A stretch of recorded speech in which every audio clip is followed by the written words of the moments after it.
With COVID vaccines still in short supply, there are concerns over how the state is moving the doses around and whether vulnerable populations are being served. That's why the state is now including race data in its COVID-19 dashboard. Our Mara McDonald is live downtown tonight. So, Mara, is there an exact formula that determines who gets what?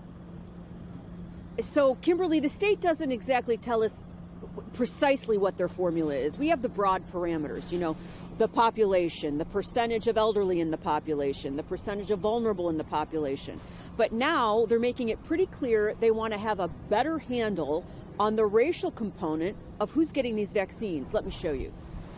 At this point, more than 60% of Michigan seniors have not been vaccinated yet. And for most, it's not because they're not trying. It's a vaccine scarcity issue. The governor and I are either on the phone or on a Zoom call or something with somebody in the Biden-Harris administration or a department and agency to make sure that we can get our allocations and they know what's happening here in the state of Michigan. And it's a weekly roulette to see what kind of allotment the state will send out depending on what it gets from the feds. And it's no secret, it's frustrating Metro Detroit counties who are ready to give shots, but with not nearly the supply that's needed. Meanwhile, other communities like Detroit are offering vaccines not just to seniors, but to grocery store workers, food service workers, and the disabled, and still could do a greater quantity of shots per week at the TCF Center than its allotment. And then there's the issue of tracking the racial component. On more than half of the vaccines given, it's unclear what the race of the individual is, so there's no way to get accurate numbers.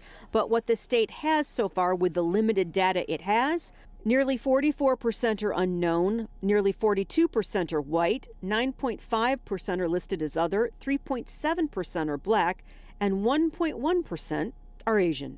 We are committed to making sure that we have an equitable distribution of the vaccine and that every dose we get into the state immediately goes to get distributed and to get into someone's arm.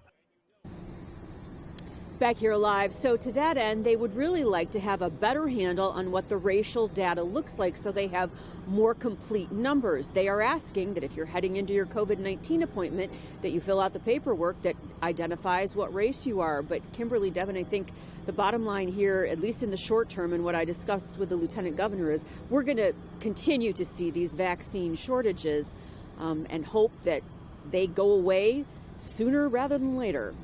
We're live downtown tonight. I'm Mara McDonald, Local 4. We do. Okay. Mara, thank you.